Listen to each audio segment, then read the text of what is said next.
You're listening to IRN, the Inception Radio Network, Chicago, Illinois.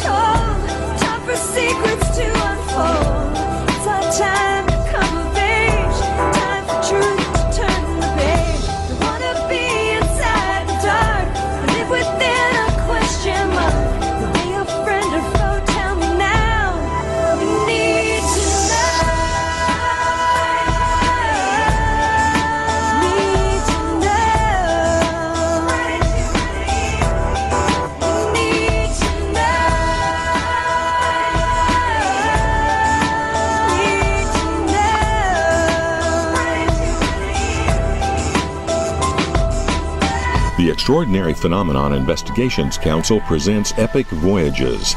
Come join us as we enter and experience the great mysteries of the world with tonight's host, Laurel Tague. Too much to learn, you say. Cover up is fine, that's your plan, not mine. I'm ready to be told. For secrets to unfold, it's our time to come of age, time for truth to turn the page. Don't wanna be inside the dark, live within a question mark. Are they a friend or foe? Tell me now. You need to know. Need to know.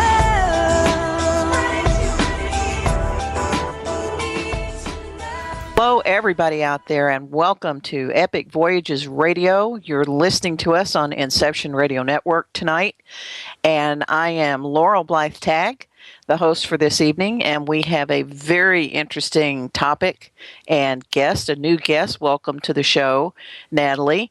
This is Natalie Cappello. She lives in the North Texas, Central Texas area, and her specialty that we're going to be talking about tonight is that past life soul regression. She is a past life soul regression therapist, but she also does between lives soul regressions, and I want to talk some about that because I'm not sure I've heard about that before. And she's also a Reiki master and teacher, and she's had many past life regressions done on herself. Now, this is where a hypnotherapist works with another person to put them into a really deep theta state, and the person actually generates and talks about their own memories. So it's not like a reading, it's an actual hypnotherapy session. And I believe, Natalie, you said that you started out with Brian Weiss workshops? Yes, I did. Probably about 10 or 11 years ago. Okay. And I am going to be asking, I want to hear more about your own regressions and sort of the impact that have come from them in your life. But I also want to tell, I've had a really good time emailing back and forth with Natalie in the last couple of weeks. She is a very, and I only mean this in the nicest way, she's a very odd bird in the same way that I am an odd bird.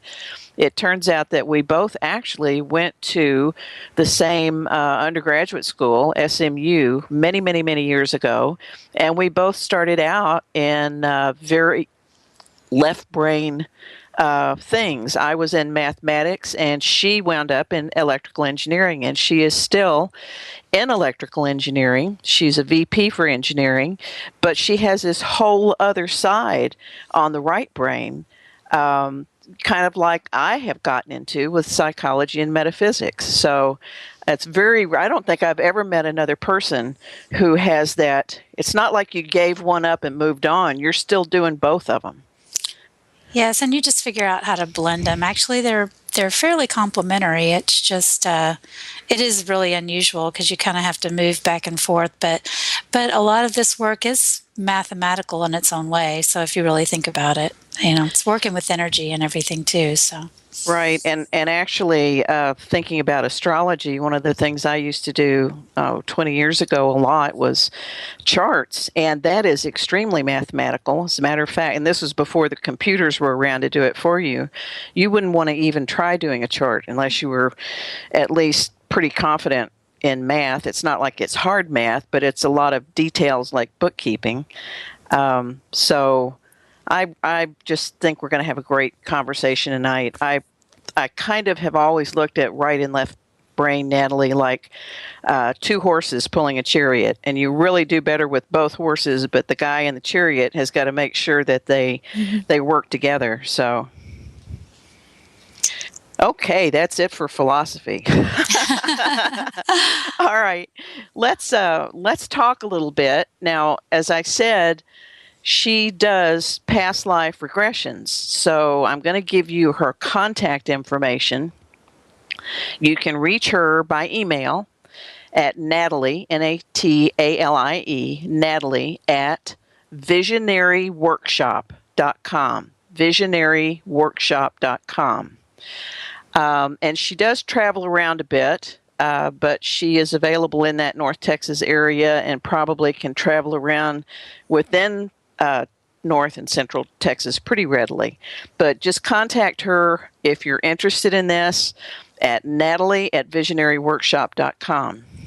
So Natalie, having this background in electrical engineering, how on earth did you decide to be trained in hypnotherapy and actually conduct regressions yourself?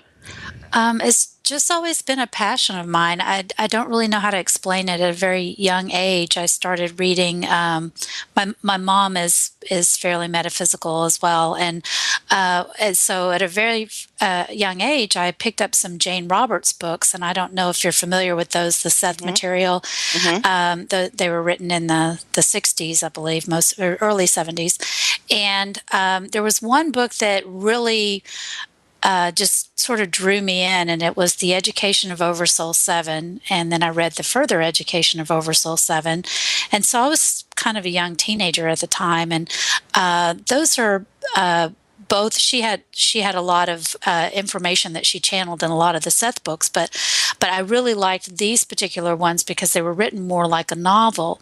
But what was interesting about them is that although they were written like a story, which made it an easy read, it had a lot of information in there that just kind of rang true to me about the way souls travel in and out of, back and forth from Earth to other dimensions, and the concepts of time and how our soul evolves and that sort of thing. And so I always found it very, very interesting.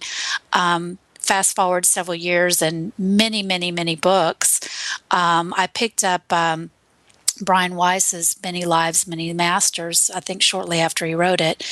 And I read that, and it just kind of re-sparked all of that. And I Googled him on the internet to see where he was. And he was in Austin at the time doing some workshops. I don't think he travels there anymore, but at the time he was coming to Austin.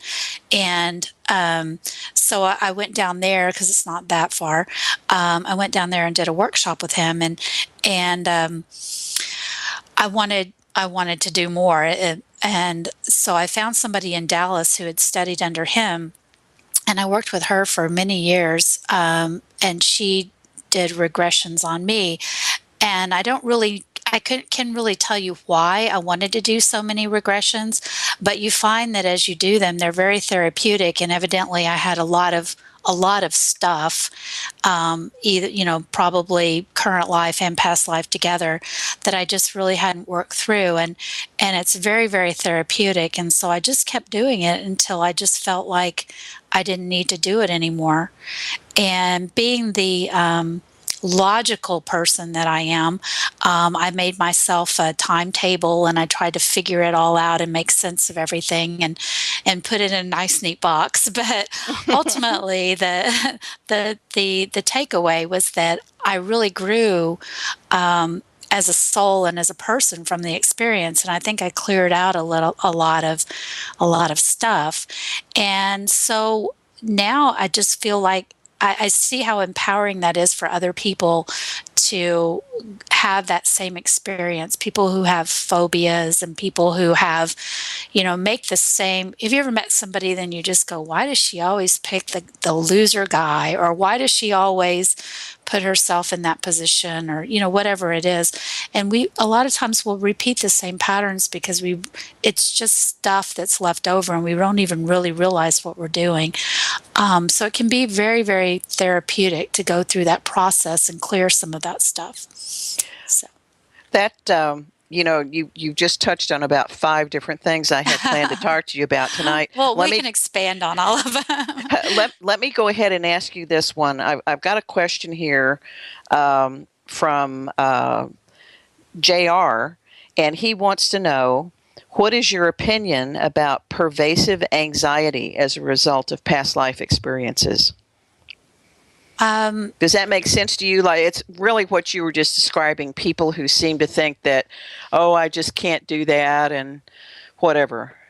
Oh, okay. So what is my feeling about people having that? Let me rephrase it. Do you think people who are just terminally anxious about everything and they worry and they're despondent and they lack confidence and they're insecure, do you think that could be related to past lives and they don't know that they're carrying that weight? Oh, absolutely. And of course, each individual case is different. Sometimes it's related to current lives. However, that being said, a lot of times the stuff that we bring to this life and have to currently live, it is left over from before. So like it gets back to the point of repeating the patterns. If we don't learn our lessons, if we don't complete our lessons, if we don't clear things, then a lot of times we do the same things over and over again. So it very much can be from a past life, even if we find that we have a lot of the same stuff in our current lives. And when you do a past life regression, it's not a one cure-all for everything, but I've had a lot of clients who've had an aha moment where they've said, wow, I just feel like this big weight's been lifted off of me because I really didn't realize where all of that was coming from. That could be, I've had alcoholics, I've had people who are afraid of heights and people who just make just very poor choices over and over and over again. And they're good people and they don't understand why they do the things they do. So. And probably some of them are very bright and they think that they're not that stupid that they would keep messing up in the same way. But that's the choice that each individual soul makes, that, well, if you didn't learn it this time, don't worry, we're going to have it again. You're going to have to go through it again. That's right. Until you get it. So it's your own choice. Yes, I believe that, and we'll get into that more when we talk about between lives, but I believe that we make a soul contract before we come here, and we, with our soul group and with our guides and our teachers and our counsel, and we say, okay, I agree to go back and to have, this kind of lesson, this hardship or this thing to happen, or things that I need to work with or relationships I need to have. I agree to do this in order to learn this lesson or teach this other person this lesson. And it's not one thing. It's all kind of meshed in together. So we're constantly learning lessons and teaching lessons, and we're all melded together in the way we're learning. But that being said, though, we also have free will. So we can get here and say, this is too hard. I don't want to do it. I'm bailing. I'm either bailing on my life, or I'm bailing on my lesson, or I'm just going to, take a left turn and do something completely different. And sometimes when the lesson's real tough and maybe it's more than, we bit off more than we could chew, we might not be able to do it. And we have to come back and try again. Yeah, that's very insightful. And I have seen other writers in some of the books where they've documented either regressions or readings, if it's a reader that's really good at what they're doing and they're genuine, that is something that they very often say, that it's like you have a checkpoint and you can check out if you really need to, and you're still free to do that, but you do it with full knowledge that this doesn't mean you're not going to deal with it. You are going to have to deal with it eventually. Right. Yeah. Well, let me ask you, do you remember how old you were when you had your first regression? I think my first formal regression, I was in my early 40s, maybe. Okay. I had actually had some past life memories before that. You know, sometimes you get them in just flashes or dreams, and a lot of times when I would read, you know, I think everything has a purpose, so I won't say I picked up a random book, but I would pick up a book that would seem random, and I would start reading, and I would go, wow, I already knew this, or I understand that time or that place, and then I would have dreams about it. So, and then also, as you were speaking about gifted psychic readers, I had a couple who also brought up to me about that I was, you know, whatever in a past life, and it really resonated with me, and I could automatically just picture more details about that life on my own. So I knew that what they were saying was true. So I had a few of those kinds of experiences, and then I went through this long period of 3 or 4 years where I was actually doing regressions all the time. So. Wow. So I was fairly late in life when I really got started. So do you have all these regressions of yours like on tapes, or have you transferred them to something digital that you feel like you can back up better?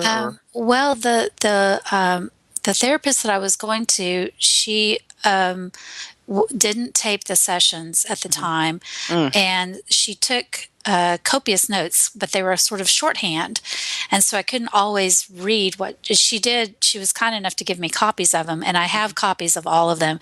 And at the time, I've gotten kind of lazy. They're all in a notebook now, and I'm just waiting. I'm going to write a book someday, but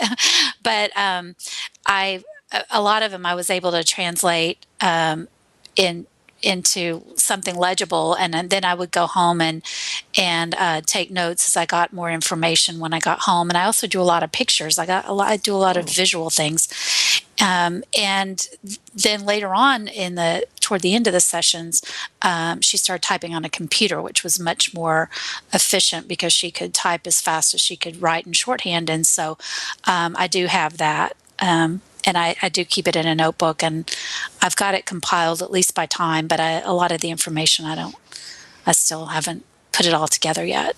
Wow.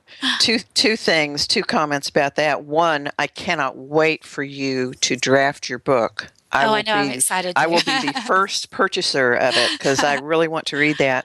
And the second, what you just described about having to go through shorthand notes and all of that sounds worse than having to go through all of your photographs and organizing them into albums. That's going to be quite a job. Yeah, exactly. Yeah, exactly. It is tough because it's funny because I'll be writing a sentence and then I'll have to skip a couple of words because I have no idea what she wrote. How frustrating. How frustrating. Well, can you kind of in a nutshell say what has this done to change your life from the way it was prior to when you first got into this, or what kind of impact has it had on you? Sure. It has completely changed me. I think that it opened me up. I thought that I had my act together, so to speak, and I did on the outside, but we all have our stuff from our childhood or whatever that we just those of us who function really well in the world, which I do. I guess it has to do with my chart, but I'm very grounded and I work real well in the world.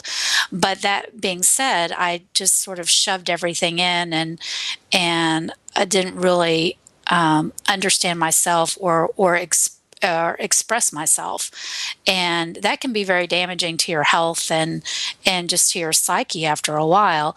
And so I think that's why I was really drawn to this, and I didn't know why. And so as you do it, you start clearing things, and you start understanding why you are who you are and who you are, and the bigger picture. You put everything in a different perspective. I guess with all the past life work, I don't think about things in terms of life and death and gathering up, cars and money and being what other people expect you to be, because it just doesn't seem as important. I mean, obviously we have to live in this world, and we do the things we need to do, and we're good citizens, but there's a bigger picture. And I think that my work in this area makes me focus more on myself as a soul and my growth, and trying to help other people and other souls get through this life and grow more, be all they can be, so to speak. You want to be somebody who helps them do that. So that's how it's changed me. I'm going to make a prediction, and this is just based on having spoken to you now a couple of times and what you've been saying. I'm going to guess that you have found maybe that you're developing quite a bit of psychic or intuitive ability on your own because of the depth that you've gone into with this. Is that right or not?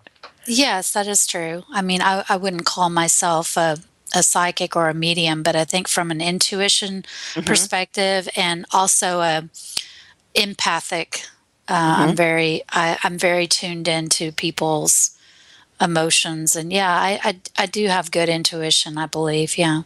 That's very interesting. Very interesting. Well, we've got all kinds of questions coming up here in the chat room. Let me give you a couple of them before I go on. Now, I'm going to warn you, chat room, I've got a list of questions here too. So I'm going to put yours out here, but I'm going to get mine answered too. How far back can you connect with a past life? And are there any dangers of going through that sort of a hypnotic regression? Well, there's a kind of a misnomer about hypnosis, and I think some people get a little bit scared of it because they think about what they've seen on TV, where, you have this magician type person who puts you under and make you cluck like a chicken and make you do things that you don't want to do. And when we do hypnosis for regressions, you are hypnotizing yourself. I'm the therapist who is guiding you through it to help you relax and to help you guide you through your experience. And the training is to keep you on that path and to make you go deeper and further into your regression. But the person has control. So I think that sort of answers the part about it being dangerous. Now, if somebody has a lot of mental instability, you want to be very, very careful with that. I mean, if I felt like somebody came to me who was very unstable, I wouldn't regress them, just because you don't want them to see something that they're not going to be able to handle. Now, we're trained to bring people out of disconnect from very traumatic experiences. And I've never had any issue with that. I mean, we have a lot of people who have a lot of tears, a lot of emotion, but that's all very positive, because even the really deep sadness is sort of a release. But I've never had anybody just kind of go crazy. It's cathartic.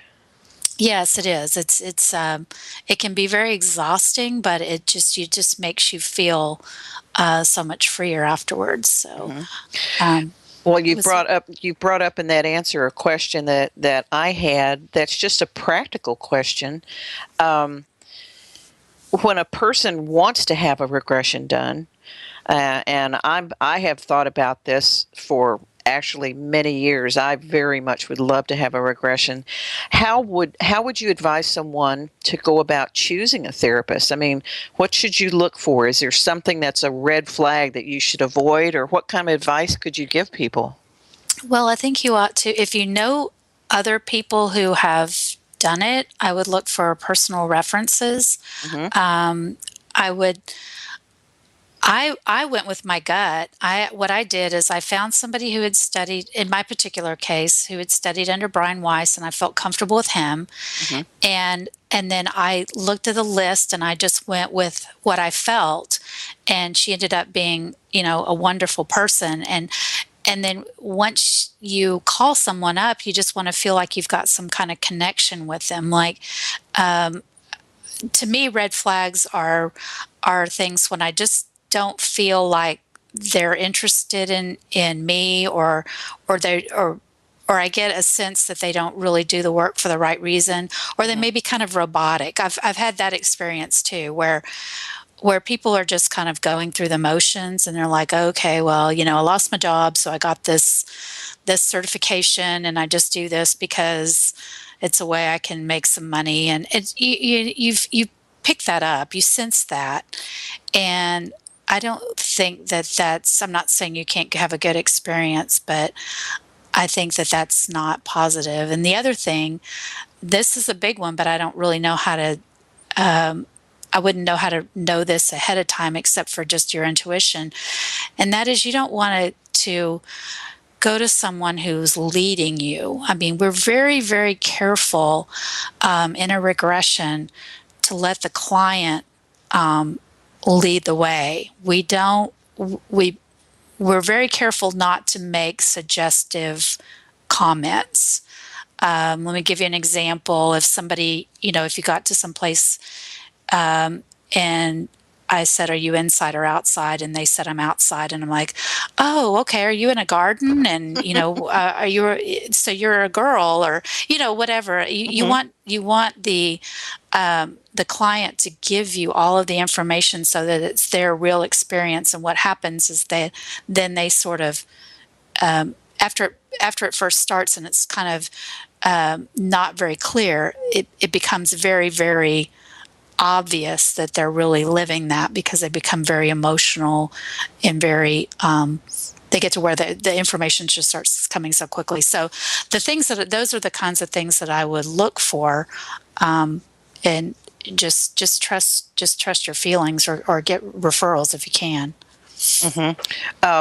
Do you mind mentioning where it was that you got your training? Oh, not at all. I got mine at the Ravenheart Center in Boulder, Colorado. My teacher's name is Dr. Linda Backman. She's a very, very nice person. She worked with Michael Newton, who does the Between Lives. A lot of people have probably heard of him. He's got several books out. He started writing in the 60s. And she has two books, one that's been out for a while called Bringing Your Soul to Light, and the other one that just was released called The Evolving Soul, Spiritual Healing Through Past Life Exploration. Ooh. And she's great. So that sounds very interesting. I'll have to check into that. And that's the Raven. I put it in the chat room. Ravenheart, Ravenheart, right? Yes, one word. Okay. At Ravenheart Center in Boulder, Colorado. Thank you, yeah. Bill. Bill, my man in the chat room, has put a link up there already. So anyone in the chat room, check out that website. I did go there and look around last week, and I was very impressed with what I saw there. And it's very tempting. It's very tempting. I'm going to ask one more question related to something you just said, and then I've got a couple of more questions from the chat room. Do you think it's possible for a person to either be trained or to be able to do it on their own, to go into a theta state and provide their own reports of past lives and record them without a therapist? Or what do you think about that? It is very possible, and it's not a bad thing to do. I think the reason why it's possibly not as effective, I'm not saying it wouldn't be as effective, but when you're doing it by yourself, you're more in a meditative state, and you might go somewhere or feel like you've traveled to a past life, but without the guidance and without somebody sort of prodding you into what's happening now and how are you feeling, and taking you through specific scenes so that you can experience the end of that life and crossing over and reflecting on that life and things like that. I would think that would be sort of difficult to do on your own. But it's still meditation, and it's still soul therapy. And I don't think it's a bad idea. I don't think it's dangerous or anything like that, because there's a lot of meditation tapes that will help you into past lives, but I just don't think it's quite as therapeutic. So I think maybe you wouldn't get the kind of rich detail so much. And, exactly. Yeah. And another problem, thinking of my own experience now, maybe I'm just a really bad meditator, but and I had the same problem when I used to do yoga a lot. When I really go deep, I tend to just kind of start floating out there, and I either start snoring or I don't come back, or I get sidetracked or something. So that would be another. Exactly. I do the same thing, and I do that in Shavasana and yoga at the very end as well. And you're not really asleep, but without somebody talking to you, you don't get that information out there. Because a lot of my clients, even though they're awake and they sort of remember everything that happened, they remember it more from experiencing it, but they don't really remember what they said to me. And so I think it's very important that you're actually talking to someone. And do you record it? Yes, I do. Okay. Yeah, I when you said that yours were not recorded initially, I felt very frustrated for you, because I would really want to hear every little nuance and think about it and go back and listen to it again. And how wonderful. Okay, let's try another couple of questions here from the chat room.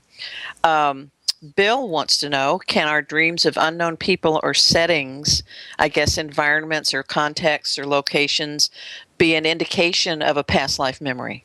Oh, absolutely. In fact, before I ever had a regression, that's how I got most of my information, was from my dreams, or just, like I said, flashes of memories. But dreams are very important. And that gets into a whole nother topic. But, we have a lot of different types of dreams. We have dreams where we're just, we've all had them. We're processing information, and you have a little bit of your work day mixed in with a little bit of your kids, with a little bit of, some other event that happened a couple of years ago, or you're under a lot of stress, and you have your showing up to school naked giant dreams and things like that. But then you also have dreams where you wake up and you go, wow, that felt so real, and it felt so familiar, but I don't, it's not my body, it's not my family. And I think a lot of times that can be a past life, where it's just those memories are popping back up for you. The other way is that sometimes we'll go visit a foreign country, or go visit a certain part of the United States, or recognize a house or an area or a culture. That's, a lot of us are drawn to Egyptian culture, or maybe to more of a Zen kind of Asian culture, even though we may live in the United States and not, we're born in America. So a lot of times that has to do with our past lives as well. That sort of gets imprinted on us permanently, and we're real drawn to those things. The chat room is just really putting a lot of questions out there. Someone just made a comment here that's really interesting. Have you ever had someone come to you and they just could not be hypnotized? Yes. I have only had one person who didn't go under. Now, there's a couple of different things that can happen. But 99% of the time we get good regressions.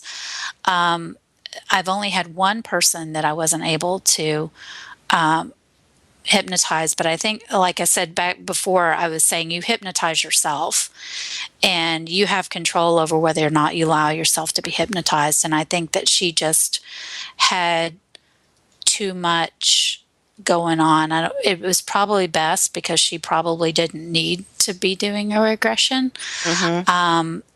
So that she really wanted to do it, but I think that it probably was not good for her. And so she just could not go under. The other thing that can happen is that you can get somebody down into alpha and theta state where they're clearly under, but something happens with the past life, and a lot of times that's blocking, and we block for a lot of reasons, either because the past life is very traumatic, or we don't, or our guides just aren't ready for us to see something. And again, 9 times out of 10, we can get around that. It just takes a little bit more time and effort. But most of the time that's fine too. So one person I couldn't hypnotize, and I would say probably a couple of other people didn't get much because of the blocking. I wouldn't say they didn't get anything, because there's a purpose for everything. Even blocking has a purpose. When they realize they're blocked, that they're still growing from that. But so it can happen, but not very often. So when you get, and I'm sure every client is totally unique, but do most people come to you with a list of questions or with a list of lifetimes that they think they've had, or where do they start, or is there not really a commonality? Some people really want to know, I wouldn't say they come with a list, but they really want to know about a specific relationship in their life or a specific thing that bothers them. We may or may not end up going to that life. And then what I've also found out is that regardless of whether we do, what happens is what's supposed to happen. Again, that I believe that we've lived, most of us who are older souls have lived hundreds and hundreds of times. And so who makes the choice of which life we go visit this one time that you go to see someone who's going to do a regression? Well, my feeling on that is that life is chosen by our guides and our higher self. And we go where we need to go based on what's going on in our lives today. So, did I go off on a tangent? I think I lost the original question. No. But, I was asking about what most people come with in their hand and where they think they're going to go with it. So sometimes it turns out that they end up getting what they thought they were going to, and sometimes it's something completely different, but they always leave going, wow, I thought I wanted to find out about my relationship with my husband, but I really found out this other thing, and this was so much better. So that happens sometimes. Well, I would imagine it's all very useful information if the person's open to hearing it. Have you ever encountered, now I'm not sure this question, I think this is from Bill. I don't know if he's asking if you've had a past life where you caught yourself speaking a foreign language, or if you've encountered clients as they were regressed who are speaking a foreign language or even some other language that you had no idea what they were speaking. I haven't had anyone speak to me in a foreign language before, but I have had them use and I have heard that has happened, though, to other people. So that does happen, yes.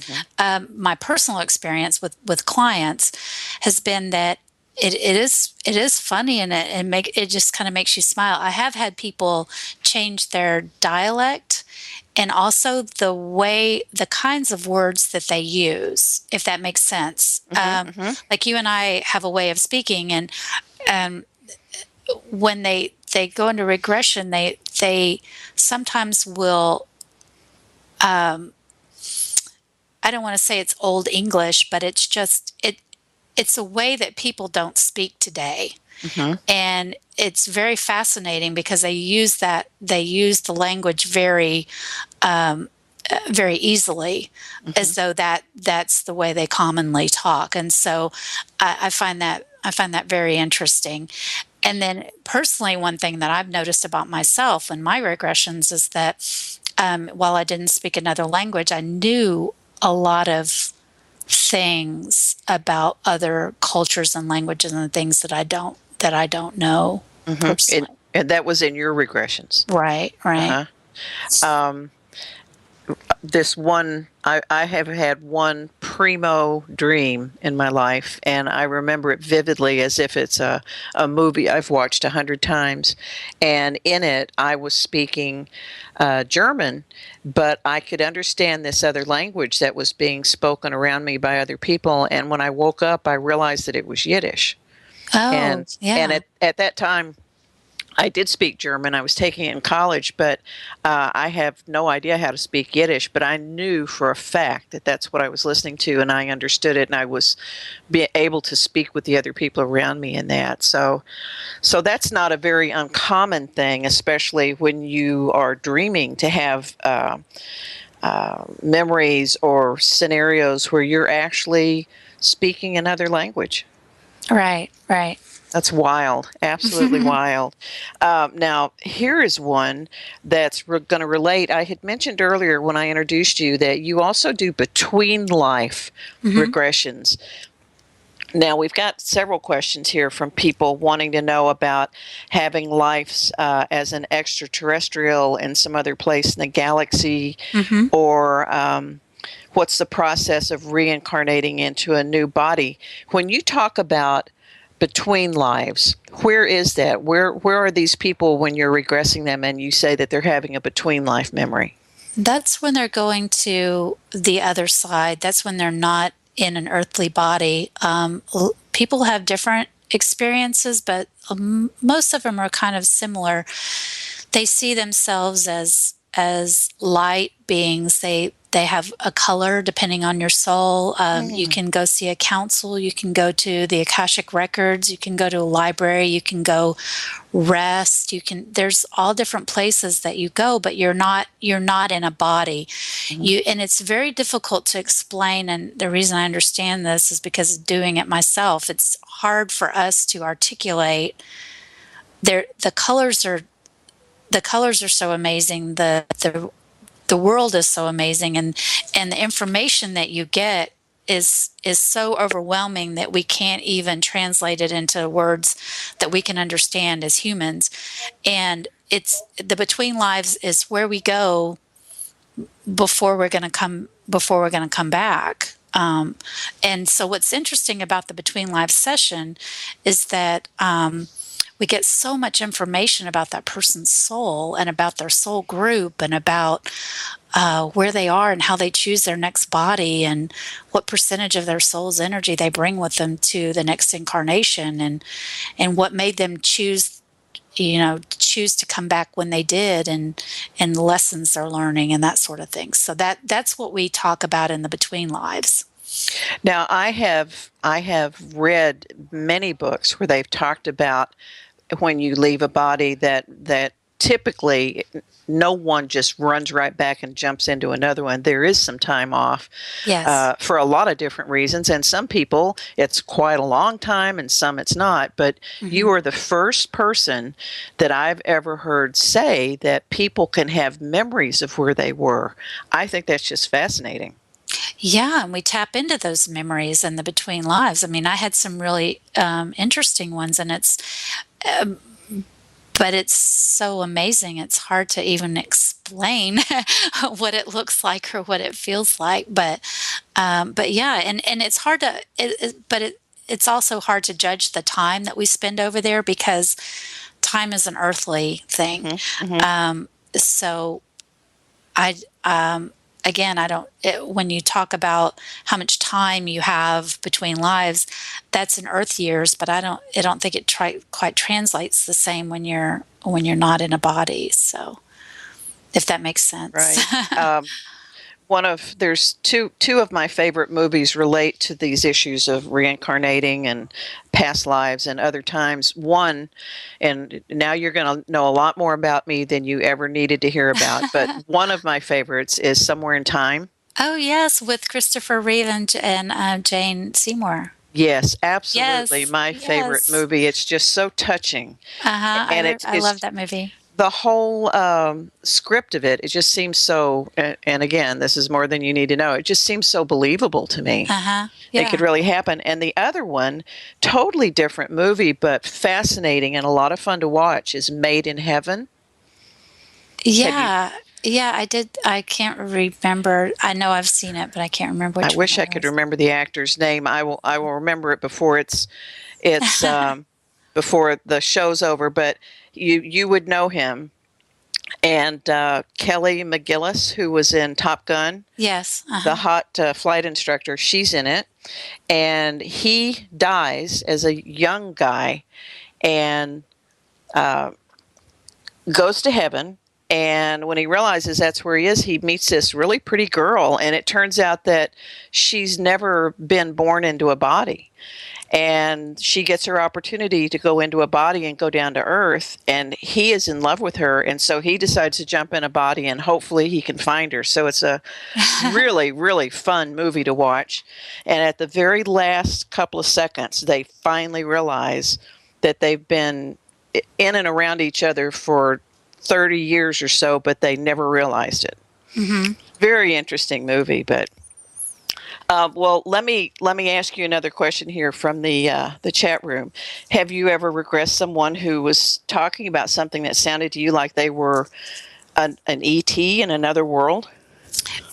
Yes. In fact, this last class that I went to when I did the Between Lives, there were a couple of people in there who were ET souls, and their regressions are a little bit different sometimes because it depends on the person, but sometimes they haven't had as many incarnations here on Earth. Sometimes it may be their first. And so their regressions are going to be more, instead of going back in, France in the 1800s or something like that, then their regressions, they will describe scenes and bodies and events that are very different from the ones here on Earth. And so they're very interesting. And some of them are here to do this kind of work. I mean, you'll find ET souls who are highly evolved, and they're just trying to help other souls on the earth. But they do have their challenges with coping because they're not as used to being in these bodies. So a lot of times, ET souls will have health issues, or they just don't really understand why people are the way they are, and so sometimes they have a little bit more difficult time coping, but for the most part they can be very, very advanced souls. And if you think about it, we're all ET souls. It's just a matter of how long we've been in this, coming to the earth, because if we're old souls, we probably have incarnated on other planets sometime before here. But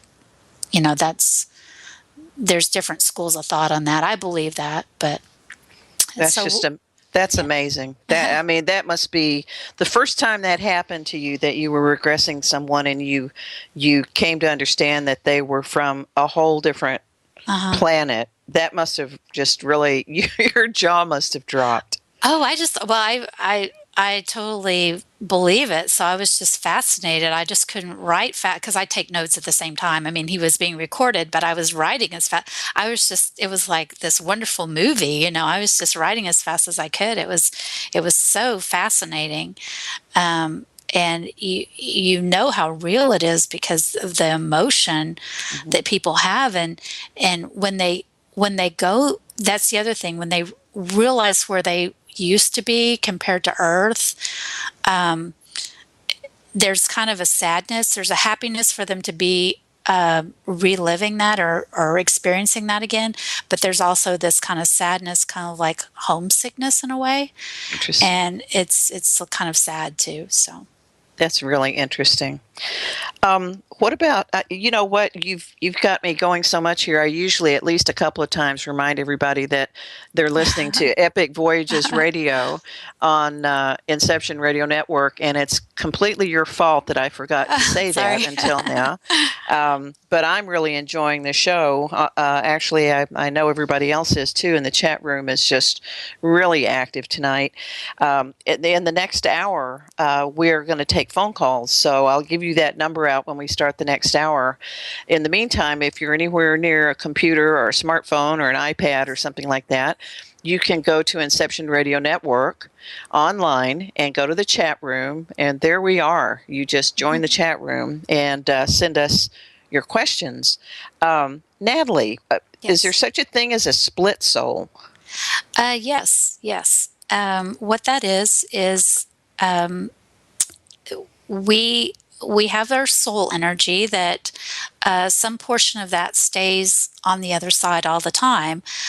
We do other work over there while we're incarnating, but as a soul, as part of that body selection and so forth, and your lessons that you're going to learn, you decide to take a certain percentage of your soul energy to the earth with you.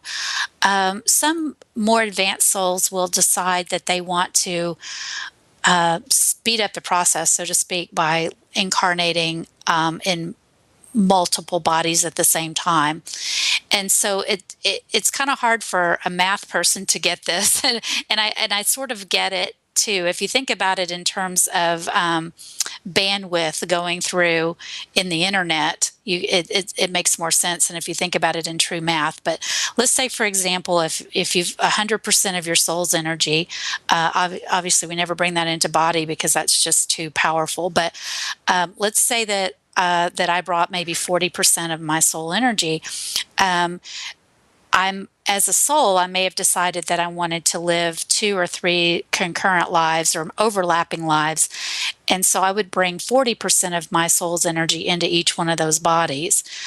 So you don't add it up like it's 120%. It's just 40% of your soul's energy. It's sort of duplicated into multiple bodies. And it's for advanced souls that feel that they can juggle more than one lifetime at a time. And so they'll have the 3 personalities and the 3 bodies and the 3 lives, but they'll all be based off of the same soul energy. That's amazing. And have you regressed someone who has this kind of memory? I haven't yet. I've just read about it and heard about other experiences where people have talked about that. But I've never regressed somebody that I know of. I mean, you wouldn't necessarily know in this life if you have another body around somewhere. I've heard people, or I've read books, mostly people who do past life readings. I know one of our hosts, Lois Wetzel, and I've interviewed her before here on our show, and she's written a couple of books. As a matter of fact, she's got a new one out called Reincarnation, and she talks about that. And I don't know that that's a real common thing, but I'm aware that some people who get into, say, the Akashic records can see that people are in more than one place or parallel lifetimes or whatever. And you're right. It's kind of I mean, as a mathematician myself, I'm not sure that I have I don't think that I've got the perspective that I could see how that works. I'm willing to accept that it's entirely possible and it probably does happen, but I am not going to sign on for the group that tries to work out the logic of that. To me, I just don't care how it works, but I can see that it probably could work. Right. Wow. Well, if you think, I know a better way to explain it. I can make it work for you a little bit better. If you think about, if you go back to the bandwidth example and you say, okay, I have my computer network, let's say, has, I don't know, 100 megabits of bandwidth available. But if I'm surfing the internet or I'm doing email or I'm downloading or something like that, I'm only using part of that. So I have 100 megabits available, but at any one time, all three of these computers aren't going at full bore. They're sharing that 100 megabits. So it's kind of like the same thing with your soul energy. I might not, even if I don't know that I am a split soul. I may be the only one here, but let's just use me for example. And if I had three people and I was bringing 40% of my soul energy as Natalie, I'm not using that whole 40% all the time. Maybe I'm asleep, or maybe I'm just kind of doing something that's not very soul intensive. Well, that other person might be using that bandwidth at the same time. If that may make more sense mathematically. I think that's a wonderful analogy. I mean, that really makes sense. So it's like the soul is sort of the cable modem or the exactly. router, Yeah. and you could have all kinds of devices hitting that gateway. That just makes a whole lot of sense. That's a very good analogy. You should make a note of that for your book. Okay. Okay, let's see. Another question I wanted to ask you about, what is your opinion about a regression like you do, having the client talk about their own experiences and memories versus readings? And we kind of touched on this earlier. Then I agree with you that there are some real skilled intuitives that really just do tap into something that a lot of people can't tap into. But do you have an opinion about when one is better, a regression or a reading versus the other? Or are they both equally valid, just depending on who you find to work with you? It's a little bit of both. Number one, if you're working with someone giving you a reading, you have to really trust that they're the real deal. There are some people out there who are the real deal. I'm a very big cheerleader for amazing psychics and mediums, but I'm also a skeptic, and I know that for every one person who is amazing, there's 100 out there who aren't, and a lot of people, aren't necessarily doing things for the right reason, or have or have the best intentions, but that being. If you set all of that aside, though, as far as let's assume that you know a really good psychic who's giving you good information, the thing that I think is more beneficial about having the regression yourself is that you're experiencing the past life, and you're clearing. It's very therapeutic. And very healing. Whereas if somebody tells you about a past life, it's more like a story. It doesn't really. You can say, "Oh, that rings true to me," and "Oh, I believe that," and "Oh, I've had dreams that are similar to that. Thank you for validating that." But it still doesn't give you the ability to clear the phobia, or to clear the energy, or to move past it, or to let it go, or to understand it. It's not the same as experiencing it. So I could certainly see how for some people having the multi-sensory experience of being in a theta state. I'm about to say this, but let me make a point here. I don't know how many of our listeners have actually ever meditated or been hypnotized and gone into that theta state. People who really are able to do this can actually have dental surgery and all kinds of things done without anesthetic, because that's that part of the consciousness where you are in charge of what you're going to react to and what you're not. But I could see a person deeply in that state, really open to the experience that they're having smells and emotions and maybe even the sensation of cold or rain or water or whatever, if that's what they're experiencing, and that would really make it very powerful. Right, and they do. They feel emotion, they feel pain, they do smell smells. That is very common. In fact, that's one of the things we do to, do you smell anything? is it cold? Is it hot? Is it, we ask those kinds of questions, not leading, but make sure we always give, both extremes. And people can feel that. So they're in it, and that's a different experience. Have you ever regressed anyone when they were talking about actively moving from the other side into a body in a reincarnation? I mean, as they are incarnating, let me put it that way. Not while they were not while they're actually incarnating, but in the between lives, we actually go to the womb.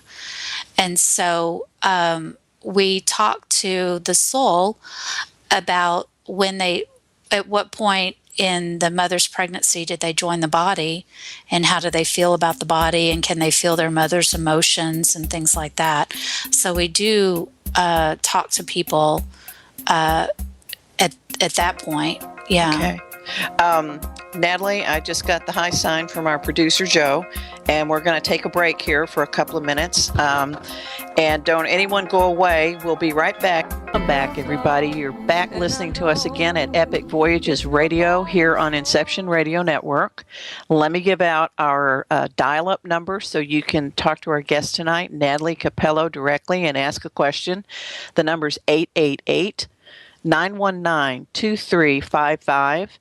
If you happen to have a computer or a smartphone or something like that, an Android or an iPad, you can go to Inception Radio Network, to the chat room, and type your questions directly there in the chat room.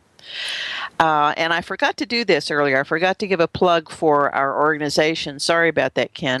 Epic Voyagers is our organization. We have a website which is going to be better one day because we'll have paid people who will work on it every day. But epicvoyagers.com, there's all kinds of interesting things there, including our radio show schedule there all the way up to the end of this year. And we have some great shows coming up, including next Monday night. We have a 4-hour back-to-back Halloween special on Monday night with Aaron Judkins and Whitney Hall, and they are going to have 2 separate guests. They'll both talk to both of their guests.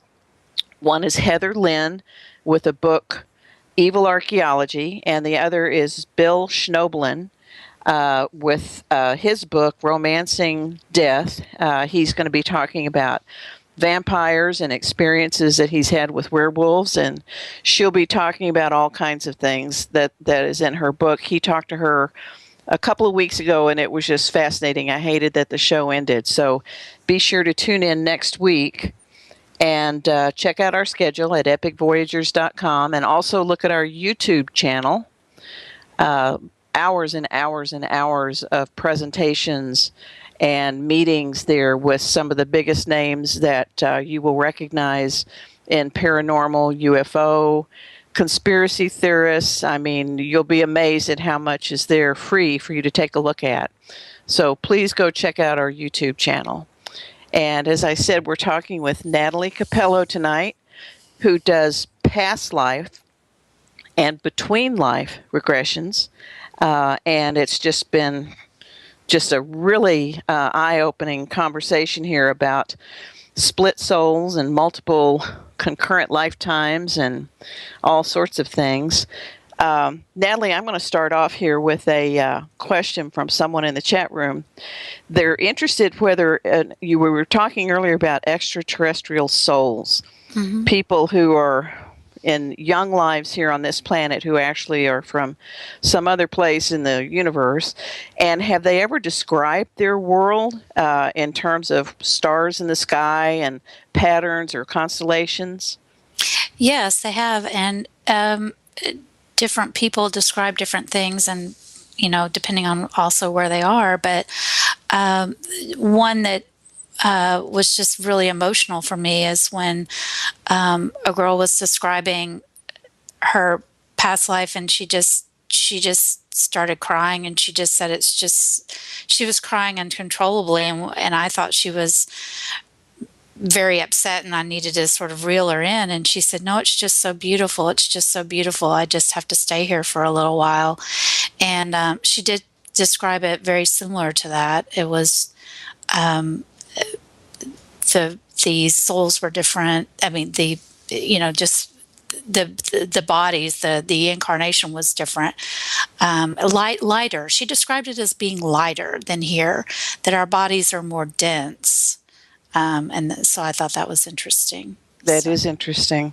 That would be like maybe in a different form, or like a light body, or yeah, probably just a different form. I think they had bodies in the incarnation, because we float back and forth between, when we're doing this, the life between lives and the actual past lives. But when they were actually in body, she was talking about it being so much lighter than this body is. Wow. And that this body was hard to get used to, because it's just so dense and heavy feeling. So we've got a question here, which is really a pretty complicated one, and I think this is from Bill. So, Bill, I'm going to encourage you to use our dial-in line at 888-919-2355 if you get a chance. I'm going to go ahead and give you kind of a idea of his question here, Natalie, though, but to me it's kind of complicated. He's wanting to know if there's somehow scientifically that you could detect a past life by frequency.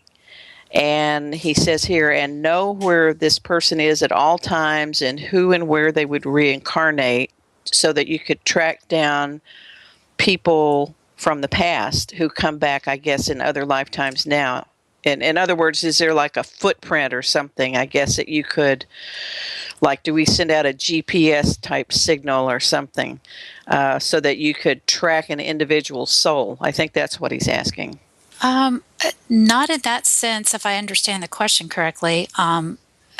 However, that being said, we do travel with our soul groups. So if there's somebody in particular that he's looking to see, if he's been traveling with, or if he can find, we do reincarnate together.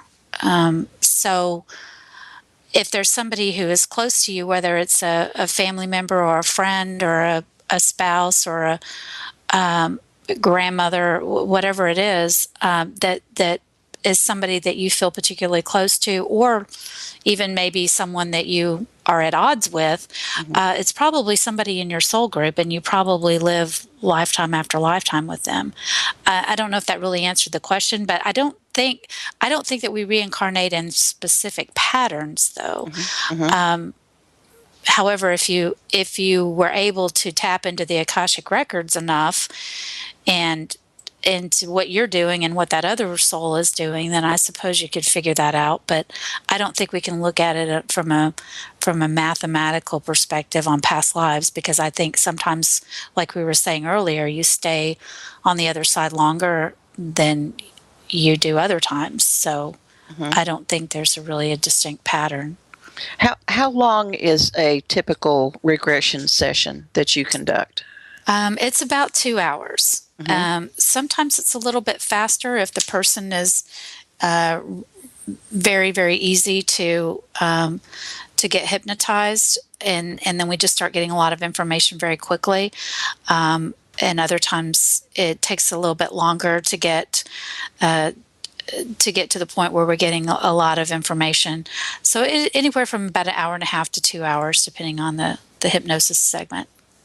Have you had repeat clients that come back and they keep going in, like you've done with the 50 or so regressions that you had? Yes, I have. I have had some people do it a couple of times, because they're just interested in either getting more information about the life that they visited the first time, or they want to get some more information about themselves.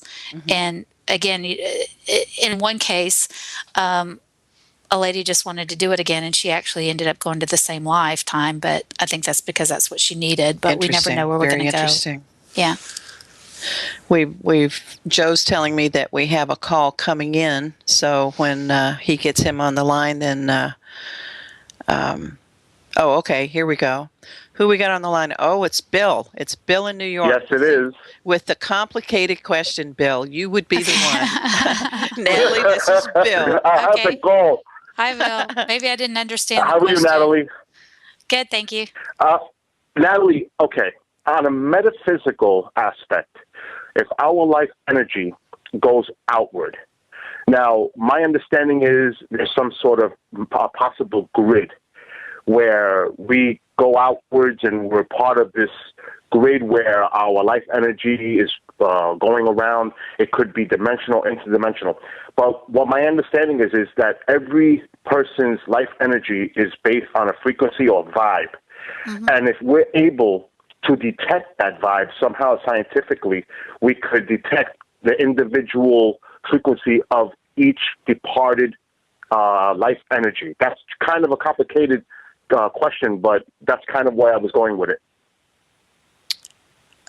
Oh, I see. So, but detect it where? As from here? No, from like I'm saying, if it's possible somehow, because I also look at it. I'm going to throw something like a little bit off track, but like extraterrestrials, if they exist, and maybe they're here to examine our souls. They have an interest in our souls, our life force, but maybe one day science can detect a frequency, almost like a DNA of our life energy, a pattern to follow, to detect for each individual's life force. So almost, Bill, almost like an individual soul. You're not talking about the physical body, but like an individual soul might almost have like an ID chip, like you might put in your dog or your cat. I mean, that's just an analogy, but... Exactly, something like that. Well, on the other side, we are very recognizable to each other. But I thought you were saying that somebody on Earth could track souls. I thought that's what you were saying. I think he's wondering if let's say, I'm just going to make this up, let's say Hitler comes back, and we have no idea who this person is in this lifetime, but if it were Hitler, and you could tell it was Hitler because of this signature that is related to that individual's soul. Is that what you're saying, Bill? Yes, similar to what you're describing, yes. Oh, well, I suppose it's possible. That's beyond my knowledge, but it seems like it could be feasible. I've never even heard that question before, Bill. Yeah, that's I never a really have either. interesting question. And also, while I have just one more quick question, if I may.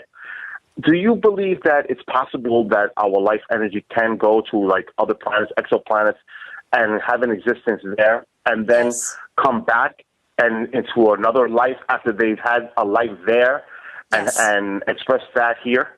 Yes. Yes. Okay. I think we do live lives on some souls more than others go to other planets and back here to other planets, and that is, yes. I think the only thing I've heard of that nobody knows of a case of is having a split soul where you're on different planets. Wow. But that doesn't mean it's impossible. It just means that I don't know anybody who's run across that. But yes, it is possible to do that. And is it also possible for interdimensional as well? Yes, I suppose. Like parallel worlds, parallel Earths, maybe crossing over. Yes. Okay. Yes. Well, thank you so much, Natalie, for answering my questions. Oh, you're welcome. And thank you for clarifying Laurel, it. Thank you. Have a great night, Laurel. I will, and you too. You too. Bye-bye.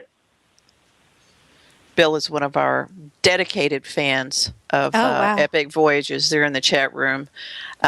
He's a great guy and just happens to live on the other side of some of these Appalachian ridges up here in New York State from me over towards the Catskills. So he and I are probably enjoying some of the same chilly weather coming at us. We both got our wood burners going, and I know you don't have that going down in the North Texas area, right? No, we don't. It was in the mid-80s today.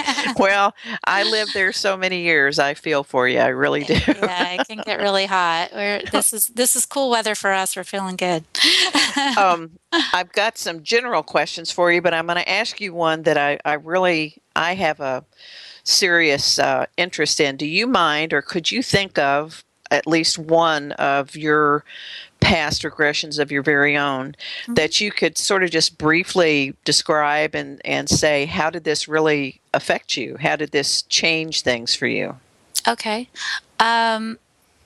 Yes, I mean, I can recall a lot of them. So I could talk for the rest of the hour on that alone. So let me just try to be brief. Let me pick a couple that I think are different and yet mundane.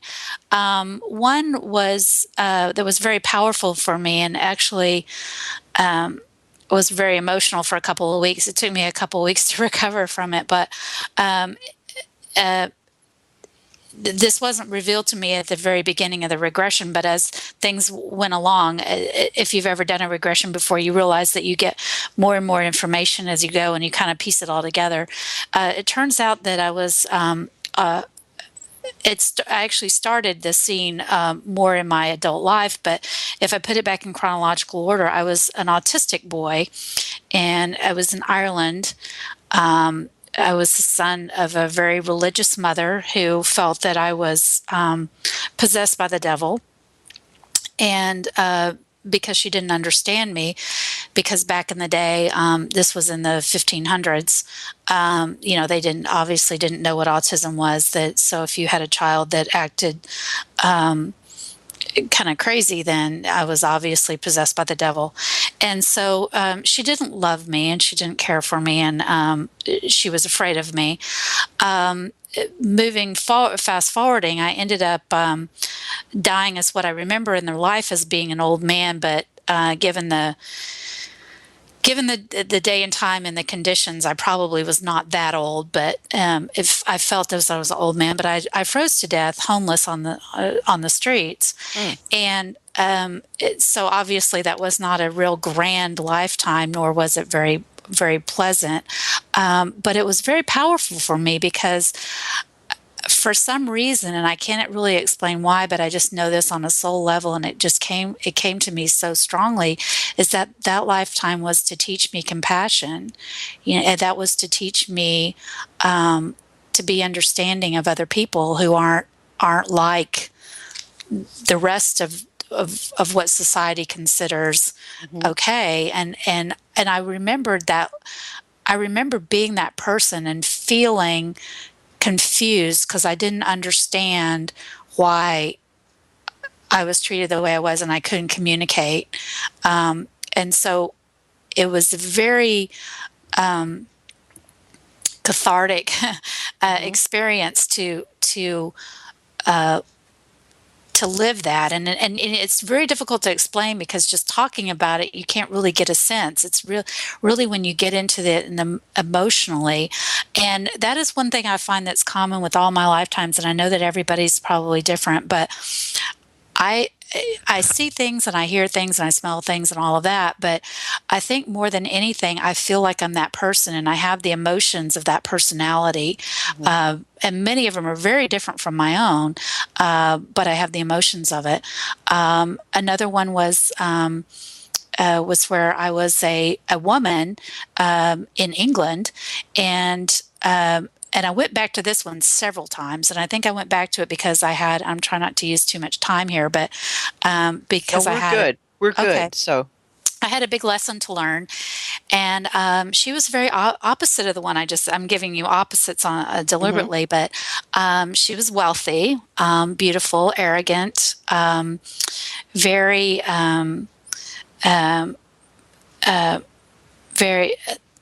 What's the word I'm looking for? She was demanding, or yeah, she was demanding, but she was also very self-centered. Yeah, self-centered. All of those negative things about you that you think about a person who is superficial. She was very superficial. All she cared about was what people thought of her and what her house looked like, and who would come over, and that she was the biggest, grandest, most wonderful, etc. And so her family, she wasn't warm to her children, and the interesting thing about this life is that I I died very old, in my bed, surrounded by my grandchildren, who at this point were grown, and they were not there to mourn my death. They were there to wait for me to die so that they could inherit my money.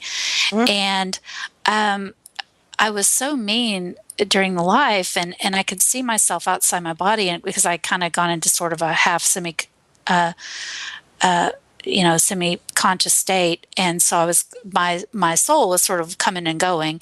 And I remembered speaking with my guides and saying, okay, I'm flying around and this is really fun, and I'm so done with that life. I really don't want to. Can we just go now and let this shell of a body die? And they said, no, you haven't learned your lesson yet. And I said, well, I'm like 80 something years old. This is crazy. What have I got to learn? And they said, no, you haven't learned your lesson. And well, in this one moment in time, I go back and I'm lying there, and then my body dies, but I'm still like right there around the body. And the grandchildren sort of breathe a sigh of relief. Oh, thank goodness the old woman's finally dead, so we can get our money. And in that moment, it was like the whole, they say your life flashed before your eyes. It was like my whole lifetime just went whoosh like that. And I finally got it. I finally learned the lesson. And the lesson was that I had lived this entire life only caring about, the servants, polishing my candlesticks, and nobody cared about me because I didn't care about anybody else. And it was just, I just burst into tears at that point, and I was just so sad, but it was so that's what I'm talking about the healing element. It was so healing, and it was interesting to bring all these different personalities that I've been, men, women, rich, poor, all different parts of the world, where you bring it all together and you go, oh, okay, well, that's why, that's how I learned to feel compassion, and that's how I learned to be sensitive, and this is how I learned to do this or that or the other. And sure, I still have a long way to go, but it puts everything in perspective, kind of like what I said at the very beginning of the program. It makes you really look at the big picture and what's important in life, So your description of the autistic boy's life is very poignant.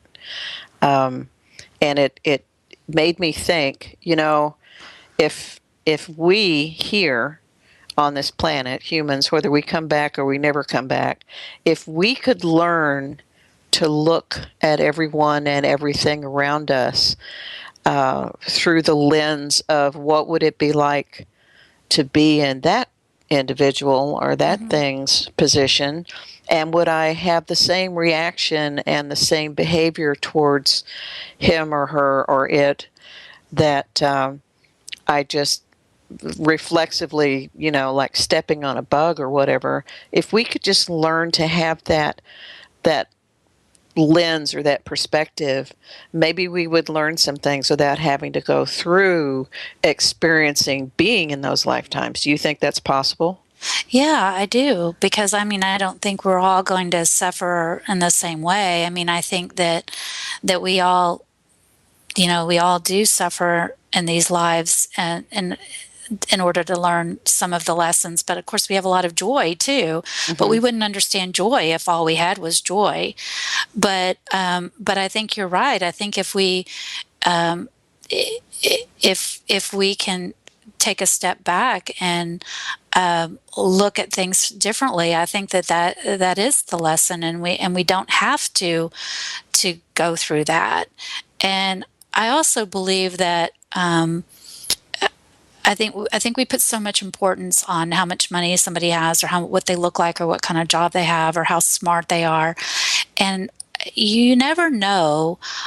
You could have a very, very advanced soul in the body of somebody who does something very menial, or somebody who does have some really horrific physical or mental handicap, and that person, that soul, could be here to teach their parents or their friends or their caretakers or us really important lessons, and we need to keep that in mind, because sometimes it's not the rich and powerful who are the great ones, sometimes it's the little guy. Yeah, yeah. The way I like to think of it is there's a lot of meaning in that old saying about entertaining angels unaware. Mm-hmm. Sometimes those angels may not look anything like what you think an angel could ever possibly look like or smell like or whatever. But that doesn't mean that it deserves any less than how you would treat some very honored guests. Right. That's the whole point of it. Mm-hmm. Getting some more good questions here. Is there a way to change a negative past life into a positive one, or does a person carry over those bad characteristics and habits to the new one? Oh no, I think that when you've learned your lessons, um, that you can be a really good person, and that our soul is a composite of our personalities, and people do go astray. We've all done things that aren't right in varying degrees. I mean, I don't know that I can speak to some, or you brought up Hitler earlier. I mean, I can't even imagine what kind of soul lessons that person has in store for the next few thousand years. But just because we've done something bad before, I think that that we learn from that, and we get put in different roles, either to experience that to ourselves. They talk about karma. I guess it's kind of like that, or we have to go on the other side and reflect. I mean, that's another part of the between lives. A lot of times, if somebody's had a really bad life, then sometimes they have to go reflect before they come back, and they really have to. It's almost like kind of sitting in the corner and thinking about what you've done. We judge ourselves, and it's, do we want to be this, or do we want to get better? I'm hearing an angry teacher now in the back of my head saying, "You go sit in that corner until you think about it and understand why you did something bad." Well, one time somebody asked me if I believed in heaven and hell, and I don't believe in it in the terms of the traditional Christian religion, where heaven is up and everybody's got white wings and harps, and hell is below, where everything's, you've got the devil and everything's burning. But I do believe that when we leave and we go over to the other side, we don't get greeted with judgment, but we do get greeted with, well, how do you think you did? And I think we can create our own hell in a way, by having to deal with what we've done. If somebody who does something really bad, but you would hope that over time and over lives that they do progress, and they do turn into somebody really kind. And I mean, that's what we're all here for, is to progress, and we're all at different levels. Well, this is all a lot deeper than just hypnosis. A lot deeper, and I tend to do that. Sorry. No. I think it's a wonderful thing, and it's deeper and it's bigger, and I can tell from the activity in the chat room that you're really striking a lot of chords with people. I think I'm gonna give out some information on you again. We've got about half an hour left.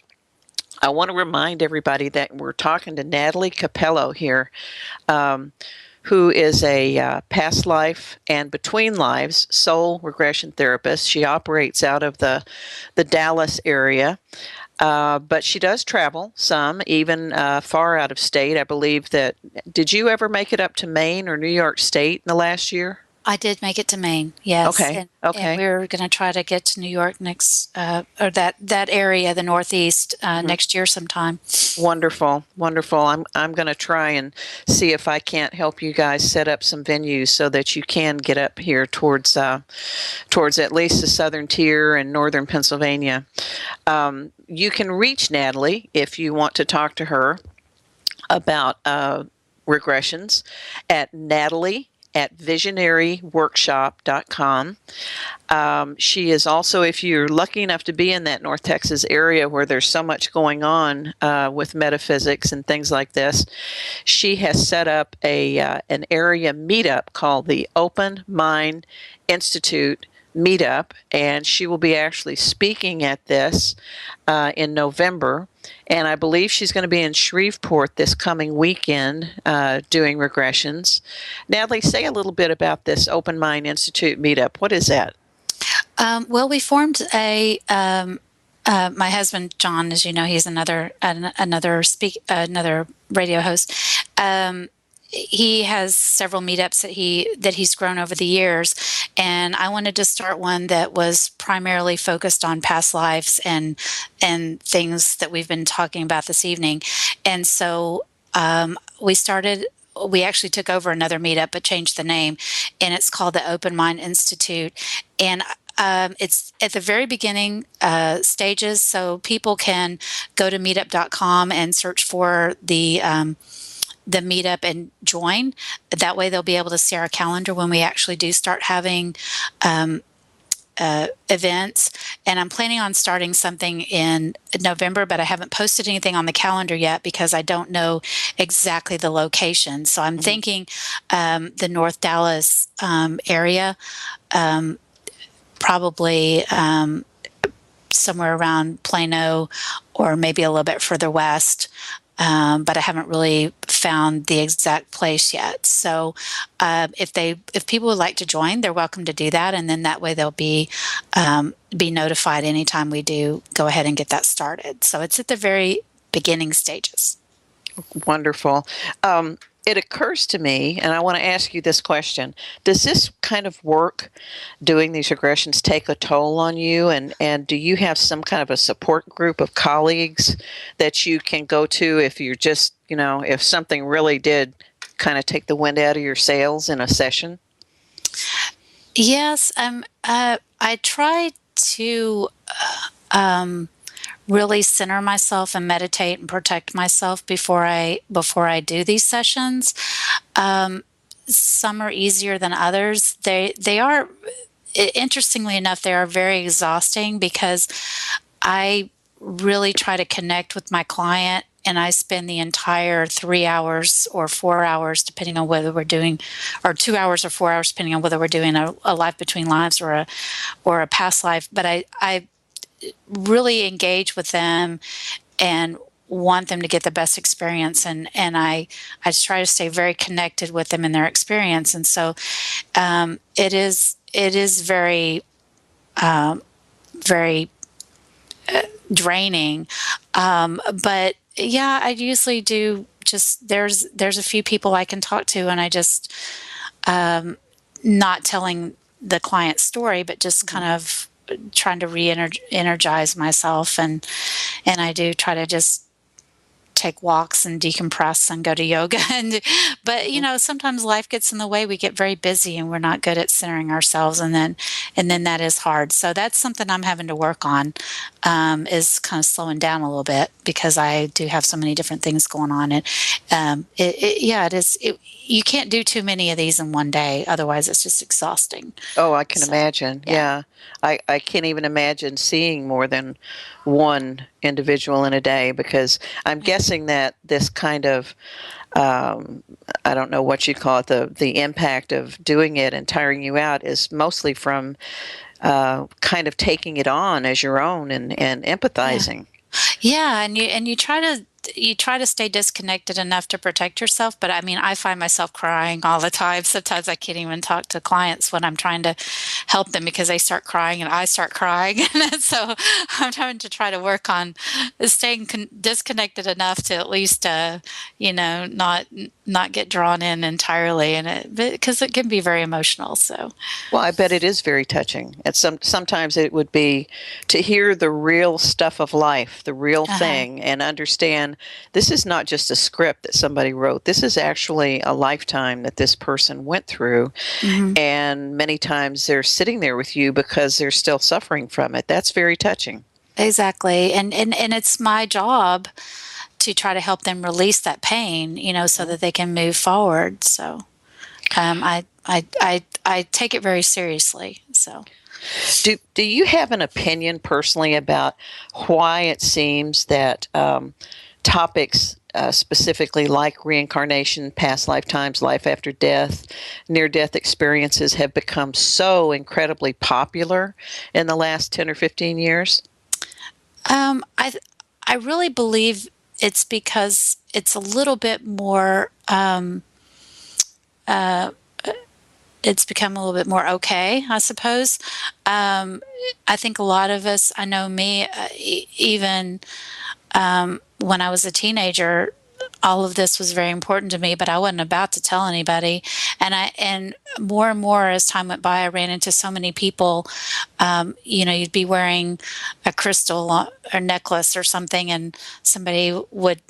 It was almost like a beacon to someone else, going, "Oh, she's into this kind of stuff," and then they would start talking to you because they felt safe because they were in the closet too. And so I think that it's just becoming more acceptable in certain places. It's still not in a lot. I mean, it's not so much where we live really even, but and the other thing too is I think that as I feel like more and more of the evolved souls are incarnating right now on the earth, because I think that we're at a crossroads and we have a lot of work to do, and we're here to try to kind of lift everything up and help lift everybody else up. And so I think it has to do with the souls that are on the planet right now, because there's so much dark energy too, that it's just it's almost like a kind of a war in a way, and I'm not talking about a war like a physical war, but it's we're here to try to save the planet and to try to just and lift everybody up. We just want to help each other to evolve, so I think it has to do with the time on the planet too. So you're talking about the time that the planet is going through right now, right? So I think that there's certain souls that are incarnating, and so we're sort of like-minded to begin with, and maybe that is why everything's becoming more acceptable. So I think that's why we're hearing more about it. Having said what you just did about dark energy or dark force, are there, I don't want to say souls, but is there some sort of power source or energy or malevolent entities that are about us all, that will drain energy? About us, you mean around? Around us. Well, I think there always is. I think that I try not to dwell on that too much. I just protect. I always work on keeping myself protected, and not letting that be a part of anything that I do. So I try to just move toward helping other people be brighter. So, but yeah, I guess there's always dark energy here. So is one of the things that you do with your clients, do you kind of give them some kind of coaching on how they can sort of put up their own guardall, shield to protect them from the bad energy? Yeah, we do. We even talk about that at the beginning of the hypnosis. We do a bit of a meditation, and I'm sure you're very familiar with there's a lot of different ways people do it, but essentially it's, surrounding yourself with white light and allowing only good energy coming to you, and only positive experiences, not necessarily, maybe things you remember aren't positive, but the experience is positive, and it's only done in the interest of love and light. It's not, we never want to allow in anything dark, so we always protect ourselves at the beginning of the session. So that's very smart. Here's another question from the chat room. Is there some sort of evolution in operation so that at some point individual souls won't need or won't have to reincarnate in some physical form? Is that kind of what we're looking at here? Yeah, I mean, I think that's our goal, is to because a lot of our guides are souls that no longer incarnate, because they have reached a level of not needing to come to the earth to learn lessons anymore. It's a little bit difficult to explain, because you never want to put it in terms of better. You never want to say, oh, they're better than we are. But it all has to do with, if you read Linda Backman's books or Michael Newton's books, and you read a lot about soul groups. I'm sure a lot of other people have a lot of books on those too. They talk about the different colors of the souls, and that's one thing we do in the Between Lives, is we say, what color is your soul energy, and what color are the energies of the souls around you? And it's very interesting that we do go through a series of colors as we evolve, and it is very similar to the chakras. If you think about as we go up through purple and white and all of that, it's a higher vibration of a soul. And so as we evolve, we move that direction. And at some point, there's no need to incarnate here on the earth. It doesn't mean we're just still not growing and learning, but we're doing it as guides and teachers, and not as people here. There's a lot of roles to play. Yes. Here's another one. Someone points out that if an individual has come to you and they have repressed some sort of a lifetime because of the torment of remembering it or whatever, this person is asking in the chat room, would regressing them cause potential problems in this lifetime? And I'm guessing that you don't ever force someone to go through an experience of a memory, and in that case, it wouldn't be like they're repressing it anymore. They've decided that they're willing to look at it. But I'm guessing that, and I'll let you answer the question since it's for you, then I'll shut up. But I would think that if you're really repressing it, you're not going to let it surface, so that there's no way that you're trying to work with them would have an impact, because they're just not going to deal with it right now. Right. You're absolutely correct. If it's something that and I've had that experience with clients. I've had it where I knew that they were blocking something, and I knew they didn't want to look at something, but we didn't go any further because they weren't going to let it happen. And I knew what it was, but I wasn't going to go there. It wasn't time. They weren't ready, and so that wasn't going to happen. When people have seen very painful scenes, we have a way of dealing with that. We just bring them where they can look at the scene and not be inside of it if the death or whatever is going on is too traumatic. So they're obviously ready to handle it, and then at the end they realize it's not them anymore, and they're not going to have to endure the torture or the pain or any of that, and so it's actually very releasing for them. But yes, to answer the question, there are cases where it is just something that they're repressing and they're not ready to see it, or their guides or their higher self doesn't want doesn't want them to deal with it right now. And then we just don't go there. We can't. It's because it's up to them. It's not up to me. And it is a matter of free will. I mean, you're going to have to deal with it eventually, but if you just don't really want to do it right now, that's up to you. Right. And they may not have the tools to deal with it. It may not be the right time. So there's a lot of different reasons for it.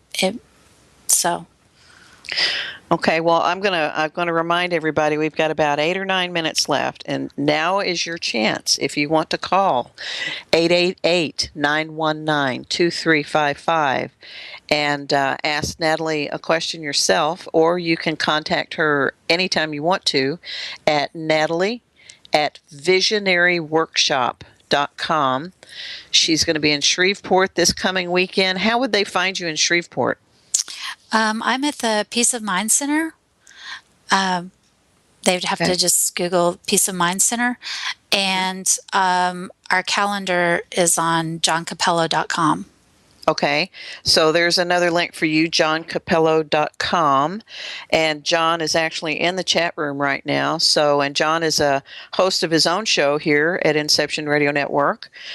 So there's lots of ways you can get in touch with him, or like I said, contact Natalie directly at Natalie@visionaryworkshop.com. And let's see, we talked about the Open Mind Institute coming up, and your calendar will be online somewhere in the next few weeks. We're trying to get you up here to New York State, this area, so people watch John's website at johncappello.com and see when his next trip up this way is, because I'm sure that there's a lot of people that I know and groups that would love to have both of them up here doing readings and regressions and presentations. And, of course, it's just a beautiful part of the world to come see anyway. Get away from that Texas heat. Yes. Natalie, we've got like maybe 6 or 7 minutes left. Are there any words of wisdom that you'd like to put out there for anyone based on the kinds of benefits that you've gotten personally from watching people go through this and from going through all of your regressions yourself? What would you say about having a past life regression or reading up on it? I know you've given several authors and book titles. We talked about the Ravenheart Center in Boulder where you got your training. What would you like to say now that we've got 5 or 6 minutes left? Well, I think you should just start by following your heart, and reading what speaks to you. Maybe past life regressions aren't, having one is not the path for everyone, but I think it is a very interesting read, and it does really open up your mind to having our existence make a lot of sense. I think one of the things we didn't touch on, we talked about so many things, but another reason why I really started with this is because I looked at several different traditional religions, and I've always considered myself a very spiritual person, but I couldn't get any of the teachings to make logical sense to me. There were too many holes and too many things that I just couldn't. It didn't add up, and that's why I really started reading at a fairly young age. And when I started reading about how our souls work and how we come here time after time after time and learn these lessons, and we work together, and that's where our relationships are with our soul group, and how we play these different roles here on the earth, and it just made so much sense, and I just knew it was true, and so my word of wisdom would be to, if you're interested in this sort of thing that calls to you, start reading, and then just see what modality and what area makes you feel like you can expand. And if you do have phobias, or if you do have life patterns that you recognize as being harmful, past life regression may be a way to work on that. So, but definitely some meditation is good. And slow down. Yeah, there's a question that's been bouncing around here in the chat room. it's basically, it's a question about, since obviously we come into this world, and I guess you could say that these past life memories are repressed by fact that we're here, otherwise we'd all be remembering them. Mm-hmm. Is it a bad thing to try and remember them? Is that a bad thing? I mean, why would they be naturally repressed if it's a good thing to know about it? Well, because we're selectively knowing about something. We're not having all of the memories of the very last life that we lived come in, because we need to learn. And if you come in with all of your past memories and your past personality, our soul and our brain meld together to create the personality that we are this time, and we can't have this experience as being fresh if we come in with all of our memories from before. And so the ones that we're remembering, the past lives, are very selective. They're there to clear some kind of specific garbage that we haven't been able to shake off. And that's why it isn't necessarily true that past lives regression is the best thing for everybody. Maybe drumming up things from the past isn't what you need, but it is very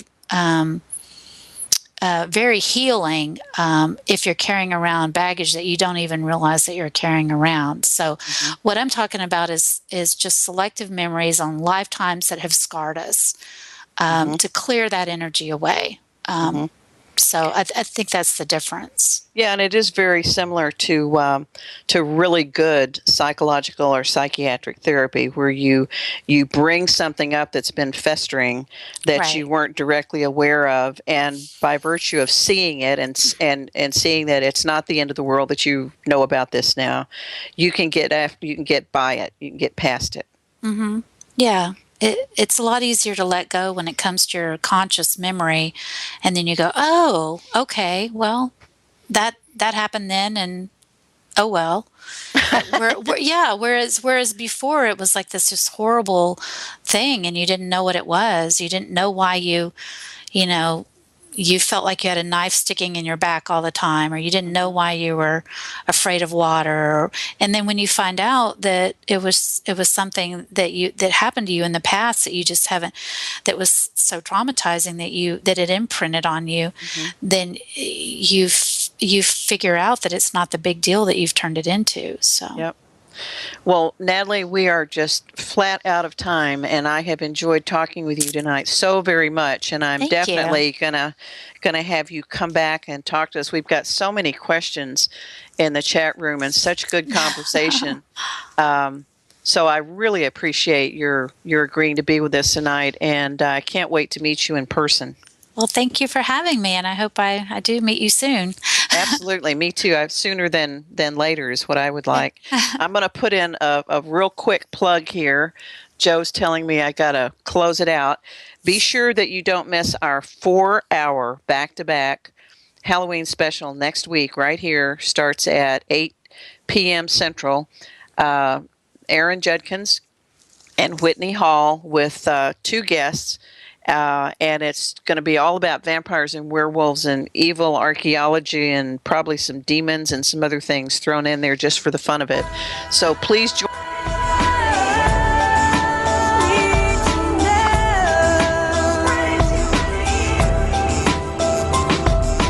Thank you for being with us tonight. Please join us again next Monday evening for Extraordinary Phenomena Investigations Council's Epic Voyages. I'm Roger Peacock for Epic. Until next time. You say